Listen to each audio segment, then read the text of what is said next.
Amém, queridos irmãos, chegamos à segunda-feira, quarta semana. Nessa quarta semana, o título geral é O Modelo de Jesus na Obra de Deus. O título da segunda-feira, O Filho nada pode fazer de si mesmo. E o versículo, João 15:5, que diz: Eu sou a videira, vós os ramos. Quem permanece em mim e eu nele, esse dá muito fruto, porque sem mim nada podeis fazer. Senhor Jesus, obrigado por mais um dia, amado Senhor, e obrigado, pois nós somos ramos ligados a Ti, a videira verdadeira, cuidados pelo Pai. Muitas vezes, Senhor, nós nos enganamos achando que podemos fazer algo para Ti, que algo se inicia em nós mesmos, mas aí vem a Tua palavra, nos lava, nos limpa, para nós entendermos que tudo vem de Ti, tudo procede do Senhor, e que para fazer qualquer obra espiritual, qualquer serviço ao Senhor, nós também precisamos permanecer ligados a Ti, dependendo do Senhor, recebendo e crendo na Tua palavra, não fazendo simplesmente da nossa maneira, mas deixando que a Tua palavra realize a Tua obra. Quantas vezes, Senhor, nós atrapalhamos a Tua obra? Quantas vezes o Senhor tentou nos ensinar? Nós somos tardios em aprender, tardios em crer. Senhor, nós nos arrependemos. Diante de Teus pés, nós nos humilhamos, Senhor.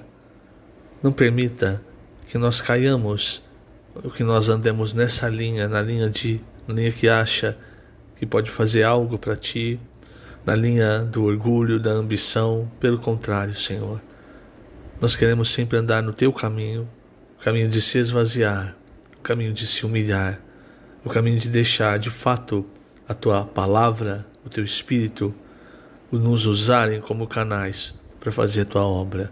Obrigado, Senhor, obrigado, pois o Senhor tem nos mostrado isso claramente nesses últimos dias. Jesus é o nosso Senhor. Muito bem, queridos irmãos, o título desta segunda-feira, O Filho nada pode fazer de si mesmo. Eu quero começar lendo 2 parágrafos, o 2º e 3º parágrafo. Veja só, página 57.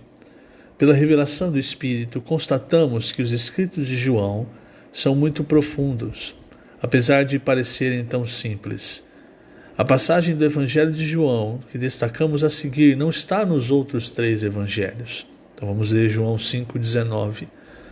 Então lhes falou Jesus: em verdade vos digo, que o Filho nada pode fazer de si mesmo, senão somente aquilo que vir fazer o Pai. Porque tudo o que este fizer, o Filho também semelhantemente o faz. Aqui encontramos um princípio divino. Jesus era o próprio Deus, mas para poder realizar a vontade do Pai, foi obediente e humilhou-se, tornando-se homem. Ele veio realizar a obra de Deus e deixou evidente que nada podia fazer por si mesmo. Percebemos que apenas o Evangelho de João há esses registros diversas vezes do Senhor dizendo que Ele não busca a própria glória, que Ele não falava a própria palavra, que Ele não fazia a obra de acordo com a sua vontade, a sua maneira. Tudo vinha do Pai.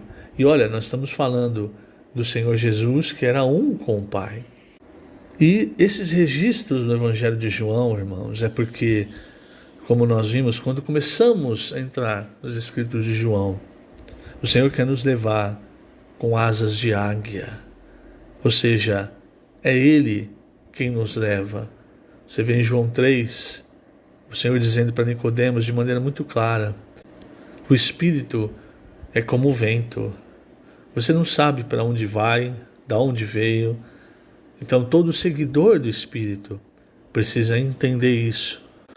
Nós não conseguimos seguir o Senhor e deixar os nossos conceitos intactos. Isso faz parte da religião que nós vamos criando, irmãos, dentro de nós, no nosso viver. Você percebe várias vezes também no Evangelho de João o quanto a religião parece que é para salvar o homem, mas ela está prendendo o homem. Então nós vimos a semana passada o caso do paralítico em João 5, 38 anos, esperando para que alguém o tomasse e o jogasse ali no tanque em que o anjo mexia, né? O primeiro que entrava, ele saía curado. Então 38 anos esperando. Quando o Senhor Jesus foi até ele e perguntou: você quer ser curado? Ele já tinha uma desculpa pronta. Eu não tenho quem me leva até lá. Os outros são mais rápidos, vai sempre um primeiro. Então, perceba, irmãos, quantas vezes a nossa atitude diante do Senhor é essa, uma atitude já pré-programada, uma adoração pré-programada. A gente olha e fala assim: não, eu estou de acordo com a Bíblia. Mas muitas vezes, irmãos, esse de acordo com a Bíblia é igual aos fariseus.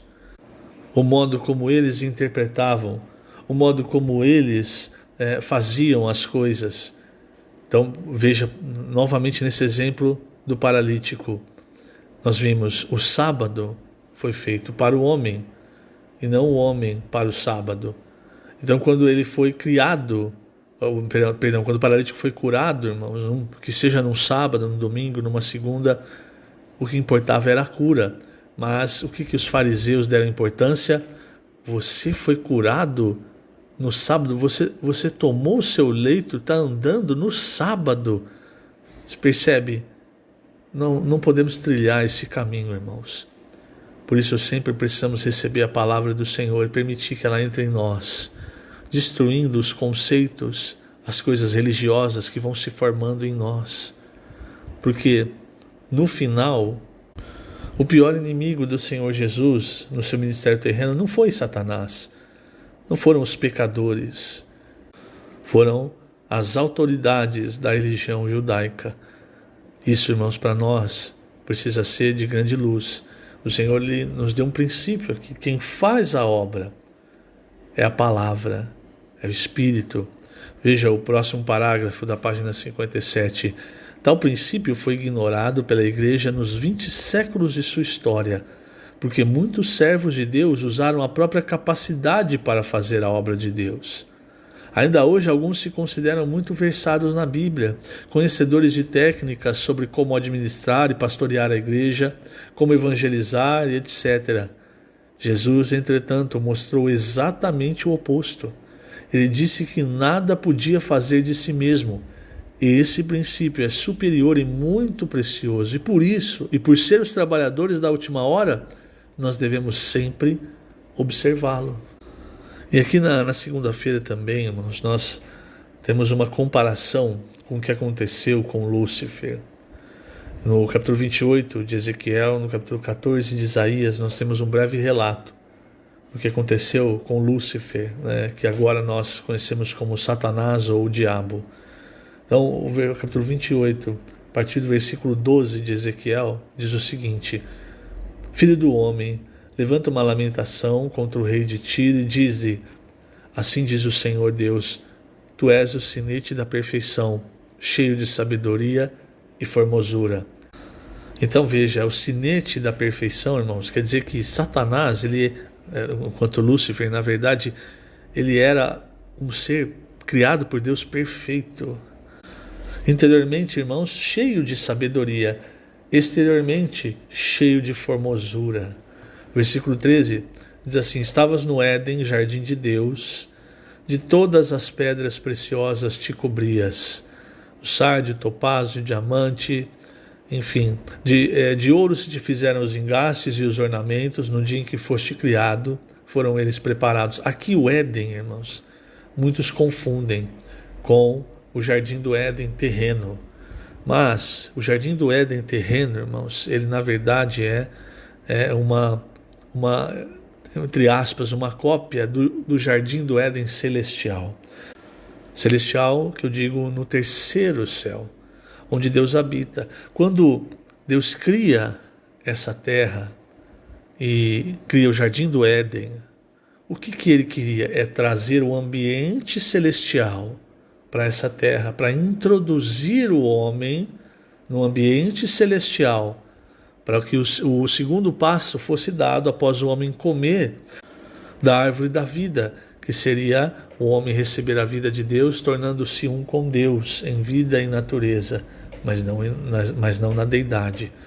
Então, quando fala que ele estava no Éden, não é no jardim do Éden físico, terreno de Adão.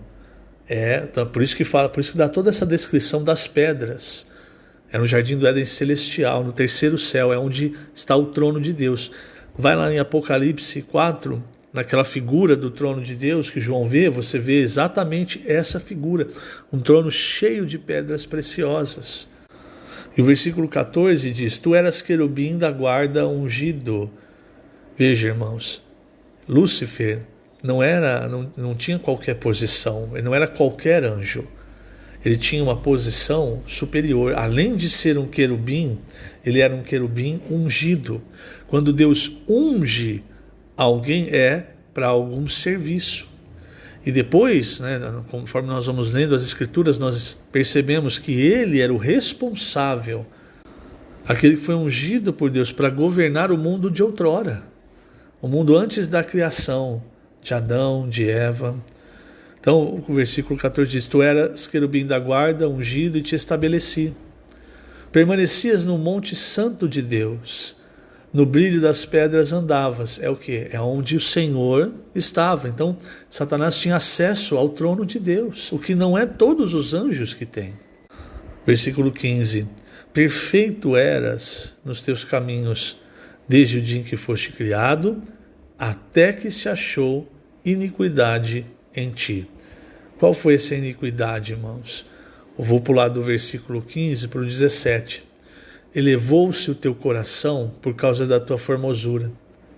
Corrompeste a tua sabedoria por causa do teu resplendor. Lancei-te por terra, diante dos reis te pus, para que te contemplem. Então veja, seu coração se elevou por causa da sua formosura, a sua sabedoria foi corrompida por causa do seu resplendor. E isso, irmãos, ele colocou tudo o que ele é, tudo que ele se tornou, na verdade, ele colocou naquele fruto que Eva comeu e deu para o seu marido comer, o fruto da árvore do conhecimento do bem e do mal. Versículo 16: Na multiplicação do teu comércio se encheu o teu interior de violência e pecaste, pelo que te lançarei profanado fora do monte de Deus, e te farei perecer, ó querubim da guarda. Aí perceba agora, não é mais o querubim da guarda ungido, porque quando você vai por esse caminho, você pode ter tido a unção do Senhor, o Senhor pode ter escolhido você para determinada tarefa, mas quando você anda por esse caminho, você perde essa unção. Então agora não é mais o querubim da guarda ungido, é só o querubim da guarda, em meio ao brilho das pedras, né? O versículo fala. Veja que quando Deus criou o homem, Deus deu ao homem o governo desta terra. E o que Satanás, agora sim, Satanás fez, ele enganou o homem, ele rouba essa autoridade. E como Satanás hoje governa? Como é o império das trevas? Ele governa, irmãos, através do homem. O homem é como um cavalo em que Satanás está montado e está ali seguindo as suas ordens, seus passos. A gente vê isso claramente em Efésios 2, quando fala que todos nós estávamos no curso desse mundo, andando segundo o espírito da potestade, do ar, do espírito que atua nos filhos da desobediência, entre os quais todos nós andamos. Era dessa forma, irmãos. Andávamos como... Sabe quando você põe o cabresto, né? Posso estar enganado no nome, né? E aí o cavalo não consegue olhar para os lados, ele só consegue olhar para frente. Esse é o homem governado por Satanás. E ali em Ezequiel, irmãos, veja, quando fala na multiplicação do teu comércio, Satanás, para conseguir o que ele queria, que nós vamos ver agora em Isaías 14, para conseguir o que ele queria, ele então começou a multiplicar o comércio. É o toma lá da cá. Nós vemos muito isso na política, mas isso vem de Satanás.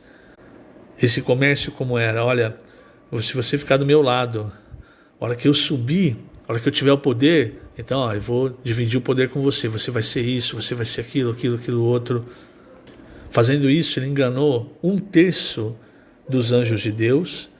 E quando ele foi jogado para essa terra, irmãos, todos os seres que estavam aqui, os seres pré-adâmicos, antes da criação de Adão, todos eles acompanharam Satanás na sua rebelião. E hoje o que ele é dessa forma, ele continua com o comércio, e ele continua com o interior repleto de violência. E Isaías 14, também começando no versículo 12, diz assim: como caíste do céu, ó estrela da manhã, filho da alva? Como foste lançado por terra, tu que debilitavas as nações? Essas nações é exatamente as nações que ocupavam essa terra, o mundo de outrora. Quem governava provavelmente com um punho de ferro, como a gente ouve, era Lúcifer. Então aqui você vê, ele já debilitava as nações. E o fato, o nome Lúcifer significa filho da alva, estrela da manhã, mostra que provavelmente ele foi um dos primeiros seres criados por Deus. No alvorecer do tempo, quando então Deus cria o tempo e começa a criação, Satanás, ou melhor Lúcifer, foi um dos primeiros, porque Deus, irmãos, ele faz as coisas sempre com ordem. Então veja, antes de criar o homem, ele criou todas as coisas para o homem. Então, da mesma forma, quando ele vai criando o universo, ele cria primeiro os anjos, e aí depois ele vai criando todas as coisas. Isso ele cria os anjos e ele vai dando aos anjos os seus respectivos serviços, suas respectivas funções nesse universo. Por exemplo, Gabriel, quando você lê Mateus, quando você lê Lucas, em Gabriel ele se apresenta aos pais de João Batista. No versículo 19 do capítulo 1, ele diz: eu sou Gabriel, que assisto diante de Deus, e fui enviado para falar-te e trazer-te essas boas novas. Então, tudo, irmãos, é criado com um propósito. Todos os seres, inclusive os anjos, inclusive os animais. Na época do dilúvio, perceba que o Senhor diz que todo ser vivente corrompeu o seu caminho sobre a terra. O que quer dizer? Quer dizer que foram criados com um propósito, mas já não seguiam mais esse propósito. É sempre assim quando Satanás entra em cena. Vem o caos, a bagunça. É a situação em que a terra estava quando ele foi julgado aqui, a terra foi julgada. Trevas, o abismo, repleto de águas, caos, vazio. Isso é resultado da obra de Satanás. Mas voltando para Isaías, até para não ficar longo esse áudio, o versículo 13 mostra o que Ezequiel não tinha mostrado, porque Ezequiel fala que ele se corrompeu por causa da sua formosura e corrompeu sua sabedoria por causa do seu resplendor, mas aqui em Isaías mostra o interior, o coração de Lúcifer. Versículo 13: tu dizias no teu coração: eu subirei ao céu, acima das estrelas de Deus exaltarei meu trono. As estrelas de Deus, irmãos, são os anjos. E no monte da congregação me assentarei nas extremidades do norte. Aqui está falando, as extremidades do norte indicam o quê? O terceiro céu, o trono de Deus. Por isso, no 14 ele diz: subirei acima das mais altas nuvens e serei semelhante ao Altíssimo. O que nós sabemos, irmãos, o lugar que ele queria era o lugar que o Senhor Jesus detém, o lugar que o Senhor Jesus tem. Mas ele não entendia, ele não conseguia entender como a obra de Deus é feita. Ele achava, Lúcifer sempre achou que a obra de Deus podia ser feita por ele, Lúcifer, porque ele tinha grande capacidade. Mas nós vemos, irmãos, no caminho do Senhor Jesus, como a obra de Deus é feita. Não pela capacidade, mas pela obediência. Não pela soberba, mas pela humildade. Esse é o caminho do Senhor Jesus. Por isso o Senhor, ele foi desde o início o arquiteto. aquele que era o responsável por cuidar da obra. Então, quando o Pai falava, quem saía era a palavra, é o Senhor Jesus. Por meio do Senhor Jesus, tudo foi criado. Até que a palavra se tornou carne. E aí nós vimos, como João diz na sua epístola, nós apalpamos, nós vimos o verbo da vida. Mas voltando aqui, irmãos, para Isaías 14, você percebe o que surgiu no coração? Isso provavelmente porque ele era tão capaz que ele tinha muito sucesso no que ele fazia. E chegou num ponto que ele falou, eu sou tão melhor que esses que estão ao meu redor, então meu alvo é ser semelhante ao Altíssimo. E para isso, aí entra Ezequiel 28, para isso ele começou a tentar angariar seguidores. Como ele fazia isso? Com o comércio. Por isso, na multiplicação do teu comércio. Então era a história dos cargos. Pode reparar, semana retrasada nós falamos da rebelião. Se você percebe, por exemplo, o que acontece na rebelião, tanto de Absalão quanto a rebelião de Corá, eles não se movimentaram no sentido de deixar claro a sua rebelião antes de ter seguidores. Quando eles tiveram seguidores, aí a rebelião estava pronta. E o que eles prometiam? Exatamente isso, é o comércio, é o cargo. Nós vamos dividir a liderança, você vai governar, você vai ter isso, aquilo. E não é dessa forma, irmãos, que Deus faz as coisas. Por fim, o versículo 15 de Isaías 14 mostra o destino de todo aquele que queira seguir, mesmo que inconscientemente, o caminho de Lúcifer. Contudo, serás precipitado para o reino dos mortos, no mais profundo do abismo. Quer dizer, você acha que você está subindo, ganhando seguidores, posição, sabe? Veja, a rebelião de Corá. Vou dar exemplo de novo, irmãos, porque é algo muito próximo do que Lúcifer fez, né? Lúcifer, ele tramou e efetuou uma rebelião contra Deus. Então, o que acontece com Corá? Exatamente, Corá e os seguidores dele, exatamente isso. Foi precipitado para o reino dos mortos. O que aconteceu com Absalão? Precipitado para o reino dos mortos. Então, o caminho de Satanás, o caminho da soberba, o caminho da rebelião, ele não vai te levar para frente. Ele vai sempre levar para a queda, vai levar para trás. Agora, o caminho do Senhor, irmãos, o caminho da obediência, o caminho de entender que quem faz a obra de Deus é a palavra de Deus, o Espírito. Nós somos apenas canais. E esses canais, eles precisam estar vazios. Imagina um vaso que deve ser usado para a glória de Deus. Na verdade, quando vai ser usado, está cheio, mas está cheio da sua própria glória. Esse é o caminho de Satanás. É achar, não, eu tenho capacidade para fazer a obra. Eu posso fazer melhor do que esses que estão fazendo. Não, irmãos, não é a sua capacidade. Nós somos usados como canais, como vasos. A glória, irmãos, ela está no que está dentro do vaso. É por isso que lá em João 15, o Senhor Jesus, quando ele falava, quando ele falava da videira verdadeira, ele falou que o Pai é glorificado, aqui versículo 8, nisto é glorificado o meu Pai, em que deis muitos frutos. Então, a glória, porque às vezes a gente busca a glória para nós, então, olha quanto fruto eu estou dando, aí é você, aí a glória é sua. Mas quando nós seguimos no caminho do Senhor, nós damos frutos porque nós estamos conectados à videira, e a glória é de quem? A glória de Deus. É isso, irmãos. A glória sempre é de Deus. Que o Senhor te abençoe grandemente nesse dia. Lembrando, estamos colocando essas gravações na página do YouTube da Igreja em Ribeirão Preto. Canal do YouTube da Igreja em Ribeirão Preto. Jesus é o Senhor.